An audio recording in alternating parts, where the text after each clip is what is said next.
Yup matie kabino. La kelia ye Sam's Crisip obengira mwera madano weng mare Uganda. Jami pa Sam's timapo likine obero Crisps melayata, Crisps megonja, cookies, odi, berenge kimukene mapola ta. Nong jami pa Sam's Snacks e supermarket duju matilo baman. Sam's Snacks,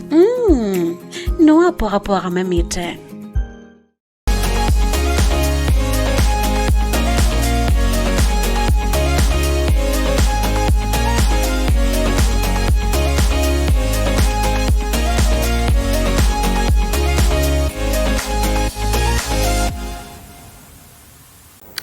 Tin dong nin dua pa uya chel meduma beach mwakali bario kipiara rio uya rio abijore wu iwanlo TV yupwa me rupentin an kilonyani ema akwaya karachelo ki Pat Robert la ruba abijole mada Pat for Emma ki jomatika neno Wanlo TV udiokumatin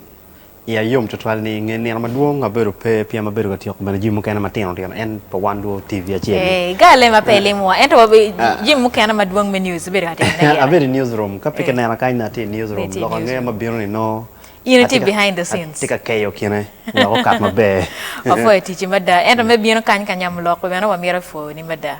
an bana fo ni utaw ni mira betie ame duana ken jo duan mo kana matika kar be mada chabit no warning aberu ke pero chabiato karangech nyomu tum eni moy chake kirni ana rio eni inoni chaka chabiato chani kot tima duong la wo kot bana chwe chi noni kupe mi kwanya lutino gang chitwale kara eni ma lutino to ga school li bene ngin lutino beri yweyo so ni na chila rio moni ma buchako ke kwane kot bana tika chwe dwako gi school pe beri yot to twale lutino matino ngini ego ni nursery gi chi watika yele eto gimo marach mapate ene food pe chake ko tie ki komayot komotie mayot lufu be go mar kor mati chwe ni pen pinge da ko to kote be ki lufu amunyi jomo kan no chako no dongo per korio so ko kote ka chwe ko mala weng wan iwa yom piem kej bene te ka bino chi kot ka chwe wonge ati ni cham waro maber no timo be ngiti riemo kej ki cham exactly beti to alwa mete ka poe wini show any nyo yupo any sponsor ne kilimo gini Sam's Crisps bet ki kero me jere supermarket mo ken will Crisps egune Crisp me layata Crisp me gonja giti bene ki berenge ki cookies will jeme gini weng ibera tera kenyine woro kinera wan Iwanlo TV watio ki yuma duong tin ichawa me rupintin ichawa me abokalam wat mir chiaro ilwen matio madir kumbeti Ukraine watio kilatian wa matika kitunku malme Uganda makilwenye ni Becky adon karachelo ki family ne lwenye mwogi Ukraine kono wa mir kwa nen maturte kita gen go berike ki kero me ki Ukraine ko bedo gitie I Germany meno weng wabineno ichawa me abokalam kwa wachero yuma nok kadon waduk wamete ki yupeni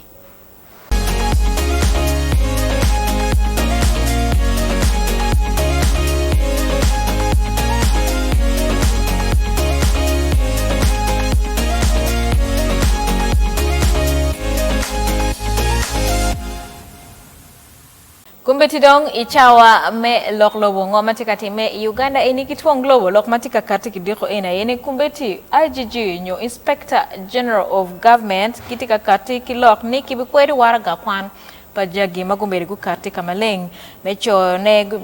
me teach yup me PDM Parish Development Model flavor dati longini flavor sorry but kumberi minister me local government la diet Rafael Majezi ti wachini jagi magu chone eni mukene lokti katini Waraga ge me kwan kitera an ginge kamaleng ni kumberi gamente ki yup me Parish Development Model no katini chilling aye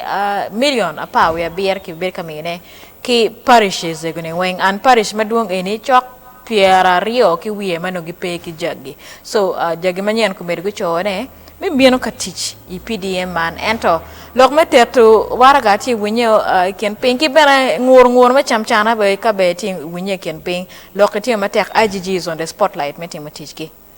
atamani ikara mu karange chwo beru ka lokom chamchana ki jimmoguma perwate malupe ki teach pagamente kenero kumbeti IGG ukatiki kokoni nogiti kumalami Uganda ingom bot pokuja ya acholi mainoni giti wajini karatac pa joma ke choyogi mi charo ka konya dor doctich pa Parish Development Model PTMT meno nyuta tini ka uchakeo machon kuma eni manyote kene make we ko chero kwere ni bi bedo rach chi kate gi mago kar kumbeti ni kinen kata kramo ni to kwere lok me nano karatac ko mi achel pi ki kel dan piem in ngeya ki kel dan piem atiki ngech piem qualification pa nga mamiro bed jago beno ki karutie make mi application be ke mi call manji procurement process obermati ni ngagi mo miro ke chogi I parish development model karatac gi mi kwan miro bed kining ke mi ni appointment ke mi awe ka ke mi appointment go chako teach yeti munyewe now verification e premier dak ni ke chet ke yin kama bo ki nen mer ni ngagi make choyo ki verifying gen la kuri loki ngaro choyo watene ini is a simple thing in choyo wati kuno piki ngene onyopo kwano nyopo timungo ki kwanyo ki system magizi tika wachina tini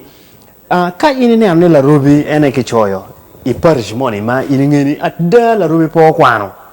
ero ti parish ma meguni bedak la rubi ti wota jago nyomo kun ti wota ngare money nyo bena pe a community ano ne kin gang ano ini tika penyi kini o kwano ngo tiki ngech ano ne romador wama be PM kumeri piki wanyini kwan degree kata ke waji kwere ni ena kwa chini itiki ngej mala kwe PM kumeri mo ati chara doro parish development model ne watika nero jima bero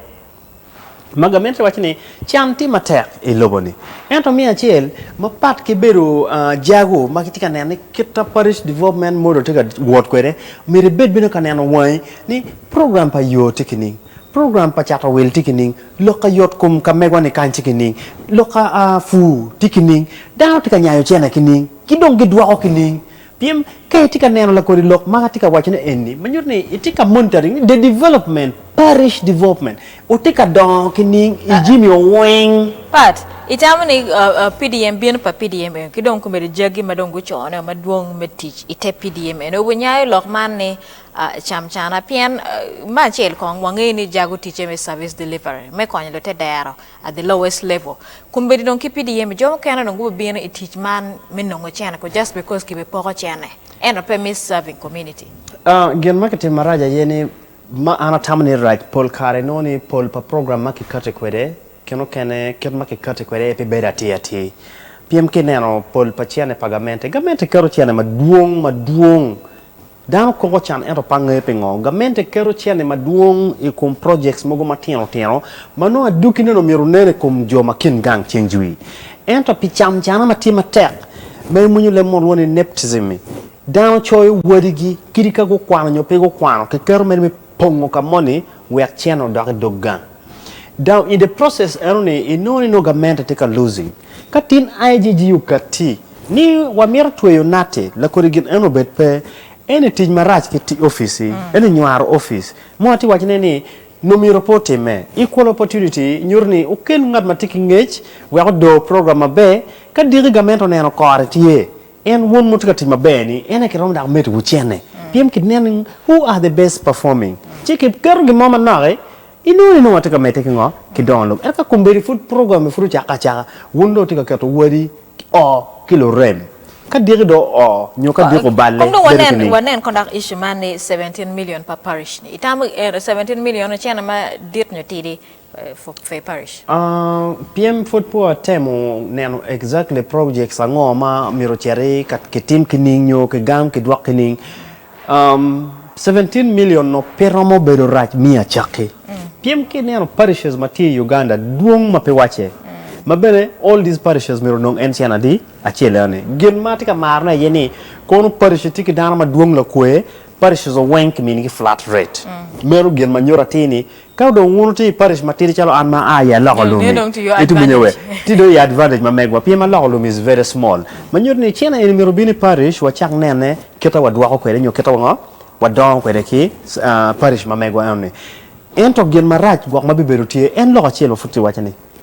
PM chi wakuni pigi kenu kanan pigi wata ki LCs achiel tutwala LCs achiel mano gen gitamani gen gete katimo ngo mobilization so don gete ne ana wakun ki wang marach mo kenati nyego